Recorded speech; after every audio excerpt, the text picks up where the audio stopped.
오늘 우리에게 주시는 하나님의 말씀은 로마서 12장 1절과 2절의 말씀입니다. 신약성경 256쪽에 있습니다. 이제 제가 하나님의 말씀을 강독하겠습니다. 이것은 하나님의 말씀입니다. 하나님의 말씀에 경청하시기 바랍니다. 그러므로 형제들아, 내가 하나님의 모든 자비하심으로 너희를 권하노니 너희 몸을 하나님이 기뻐하시는 거룩한 산 제물로 드리라. 이는 너희가 드릴 영적 예배니라. 너희는 이 세대를 본받지 말고 오직 마음을 새롭게 함으로 변화를 받아 하나님의 선하시고 기뻐하시고 온전하신 뜻이 무엇인지 분별하도록 하라. 아멘. 우리가 드릴 영적 예배라는 제목으로 하나님의 말씀을 함께 나누겠습니다. 모두가 힘들고 또 두렵고 고단한 일상을 보내고 있습니다. 의료 대란과 정치권의 갈등이 끝날 기미가 보이지 않습니다. 경제 전망도 그리 밝아 보이지 않고 실제 서민들의 삶은 어렵기만 합니다. 태풍의 영향으로 폭우가 쏟아지고 있어 걱정이 하나 더 늘었네요. 힘들기는 저도 마찬가지입니다. 한 사람의 기독교인이요, 그래도 목사라는 타이틀을 가진 나는 이 시대를 어떻게 해석하고 또 무슨 말을 해야 하나 고민하지 않을 수 없습니다. 그러나 문득 지난 주말에 내린 빗줄기를 멍하니 바라보다 이런 생각을 하게 되었습니다. 이 비가 지나면 지루한 무더위도 지나가겠지. 그리고 기분 좋은 청량한 바람이 아침 저녁 온몸으로 느껴지겠지. 세상은 요란하고 혼란스러운 사건이 연일 우리를 괴롭혀도 자연은 정직하게 새로운 계절을 준비하고 또 시작하고 있습니다. 그게 우리에게 희망이 아니겠습니까? 그래도 감사합시다. 작은 소망 하나하나가 모여 우리 삶을 지탱하고 있는 것 아니겠습니까? 그래서 감사합시다. 하나님의 자녀답게 세상과 조금이라도 구별된 삶을 살려고 노력합시다. 그렇게 우리 믿음의 행실이 선함이 되어 세상을 위로하고 소망이 되는 작은 나비의 날갯짓이 되도록 우리 한번 잘 살아봅시다. 그래서 오늘 말씀의 주제는 삶입니다. 더 구체적으로는 로마서를 통해 바울이 증거하는 그리스도인의 삶에 대한 말씀입니다. 바울이 로마서 전반부를 통해 증거한 말씀은 예수 그리스도 안에서 이루시는 하나님의 새로운 구원 역사가 무엇인가에 관한 것이었습니다. 그리고 12장부터는 복음에 응답하는 그리스도인의 삶에 대한 말씀이라고 할 수 있습니다. 이를 두고 신학자들은 로마서를 크게 둘로 구분하여 1장부터 11장까지는 바울의 신학과 믿음, 12장부터 15장까지는 바울의 윤리와 삶이라고 부릅니다. 그렇다고 바울이 믿음과 삶은 별개의 것이라고 말한 것은 아닙니다. 믿음 따로 삶 따로는 있을 수 없습니다. 믿음 없는 삶은 맹목이고요. 삶이 뒤따르지 않은 믿음은 맹신일 뿐입니다. 교회와 기독교인들이 세상 사람들에게 비난과 조롱을 받는 이유가 결국 믿음과 삶의 불일치 때문 아닙니까? 바울은 그러므로 라는 접속사로 12장부터 전개할 새로운 이야기를 시작합니다. 이는 너희가 복음의 진리를 다 듣고 그 깊은 구원의 비밀을 깨달았으니 이제 그 믿음에 응답하는 삶을 살아야 한다라는 의미를 담고 있는 겁니다. 그렇게 바울은 형제들아, 내가 하나님의 모든 자비하심으로 너희를 권한다라고 말하고 있습니다. 사도의 권위를 가지고 명령하는 것이 아니라 하나님의 자비하심에 힘입어 형제의 사랑과 애정으로 권면하고 격려한다는 것입니다. 성경에서 말하는 형제는 헬라어 아델포스를 번역한 것입니다. 그것은 같은 모태에서 나왔다라는 뜻입니다. 쉽게 말해 피를 나눈 형제다라는 뜻입니다. 우리가 서로를 형제 자매라고 부르는 것은 이러한 깊은 의미와 고백을 담고 있음을 기억해야 할 것입니다. 우리는 그리스도의 피로 새롭게 태어난 형제요 자매들인 것입니다. 일면식도 없는 로마교회 형제들에게 바울이 그런 깊은 애정과 신뢰를 바탕으로 권면의 말을 전하고 있는 것입니다. 오늘 그 말씀을 동일한 믿음으로 형제 자매된 우리가 함께 나누고 고백하고 있는 거지요. 그는 먼저 그리스도인의 삶에서 근본이 되어야 할 두 가지 전제 조건을 제시합니다. 그것은 첫째, 거룩한 영적 예배자가 되는 것이고요. 둘째, 하나님의 뜻을 분별하라라는 것입니다. 로마서 12장 1절의 말씀을 다시 한번 읽어보겠습니다. 그러므로 형제들아, 내가 하나님의 모든 자비하심으로 너희를 권하노니 너희 몸을 하나님이 기뻐하시는 거룩한 산 제물로 드리라. 이는 너희가 드릴 영적 예배니라. 아멘. 바울은 성도의 삶을 몸으로 드리는 영적 예배라고 고백했습니다. 하나님께 드리는 삶을 살라는 권면입니다. 관계의 발전과 깊은 친밀감을 위해서는 받기만 해서는 안 됩니다. 서로 오가는 것이 있어야 관계는 온전해지고요, 깊어지기 마련입니다. 그런 점에서 우리는 그동안 하나님께 드리기보다는 무언가를 받기에만 관심이 있었던 것은 아닌지 돌아보길 원합니다. 우리의 기도 내용이 그렇지 않습니까? 가만히 자신의 기도 소리를 들어보십시오. 그저 주시옵소서, 주시옵소서 이렇게 부르짖고 있지는 않습니까? 그러니 기도에도 만족이 없고 기쁨이 없는 겁니다. 받는 기쁨에만 골몰하니 드리는 기쁨을 경험하지 못하고 있는 거지요. 바울의 권면은 우리가 이미 충분한 것을 만족할 만큼 받았다는 사실을 전제한 것입니다. 그러니 이제 받은 은혜에 만족하고 감사하며 하나님께 드리는 삶을 살아야 한다는 것이지요. 바울은 우리가 드려야 할 것을 몸이라고 말했습니다. 여기서 몸은 복수로 되어 있습니다. 몸들을 드리라라는 뜻입니다. 삶의 한 부분만 드리는 것이 아니라 내 삶의 전부를 드려야 한다는 뜻이겠지요. 그렇게 드려야 할 우리 몸의 전부는 거룩한 산 제물이 되어야 합니다. 제물은 오직 하나님께 제사 드리는 용도로만 사용되어야만 합니다.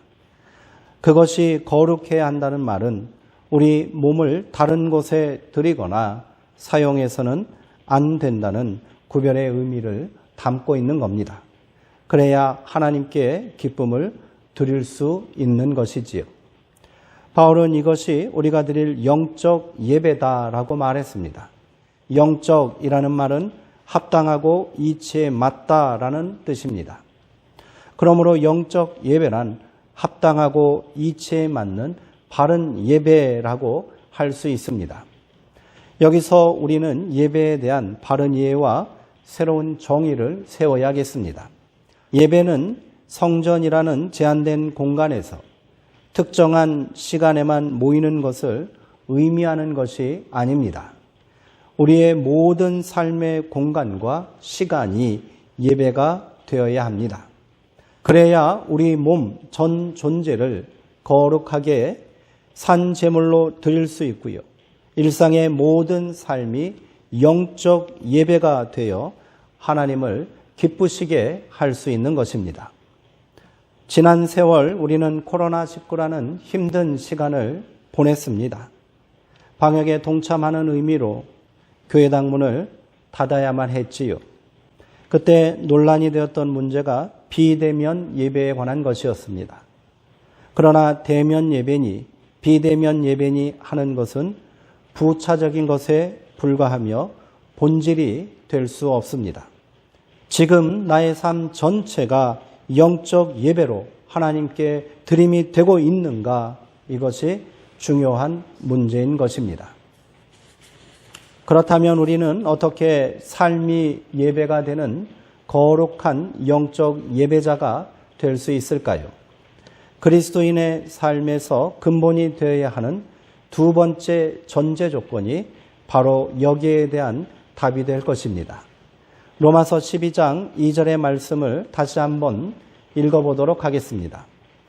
너희는 이 세대를 본받지 말고 오직 마음을 새롭게 함으로 변화를 받아 하나님의 선하시고 기뻐하시고 온전하신 뜻이 무엇인지 분별하도록 하라. 아멘.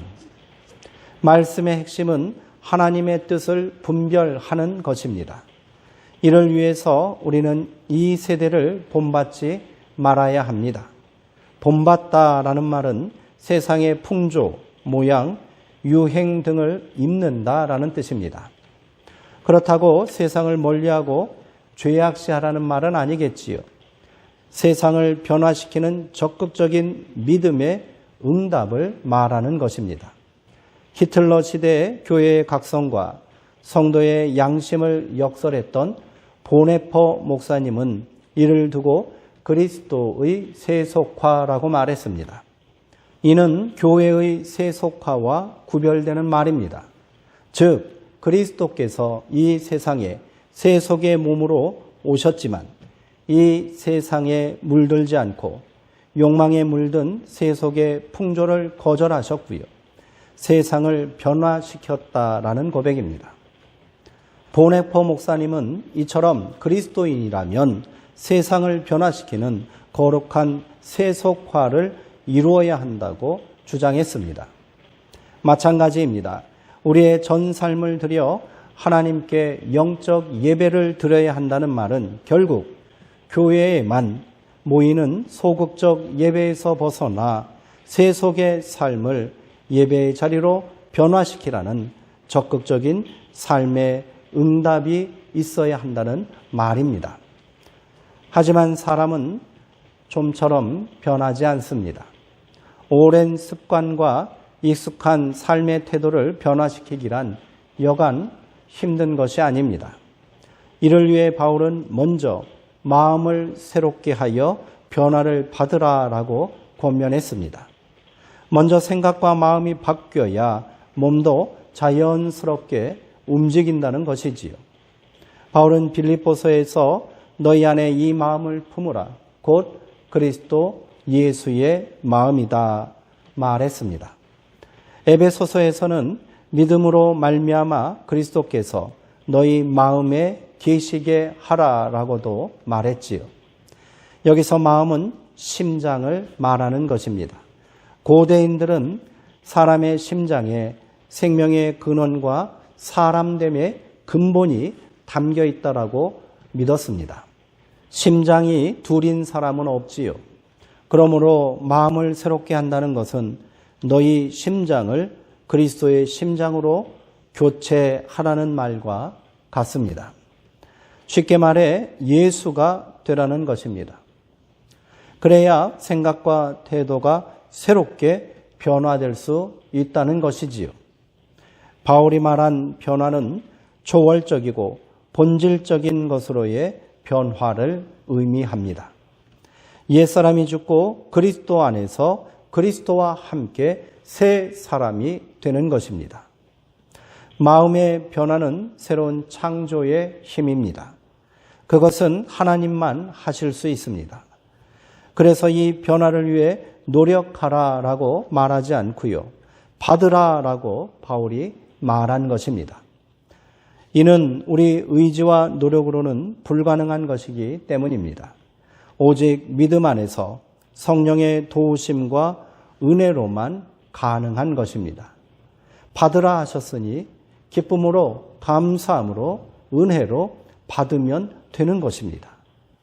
그러므로 우리의 마음의 변화를 위해 새로운 사상이나 또 다른 진리를 찾아 헤맬 필요가 없다는 거지요. 이미 우리는 그리스도를 나의 구주로 영접하는 믿음의 고백을 통해 그리스도의 마음, 그리스도의 심장을 갖게 된 것입니다. 성령님은 이 마음에 응답하는 변화를 받도록 지금도 우리를 위해 말할 수 없는 탄식으로 친히 간구하고 계십니다.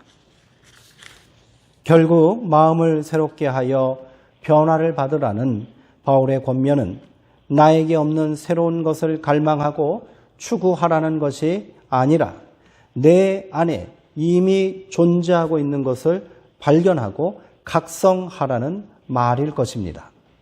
그동안 우리는 세상 풍조에 휩쓸려 사느라 이 존재의 변화를 깨닫지 못하고 살았습니다. 하지만 여전히 우리는 그리스도와 함께 죽었고 그리스도와 함께 다시 살아난 거룩하고 존귀한 존재들입니다.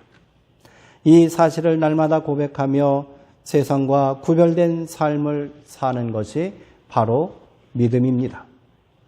바울은 우리를 향해 하나님의 선하시고 기뻐하시고 온전하신 뜻이 무엇인지 분별하도록 하라라고 당부합니다.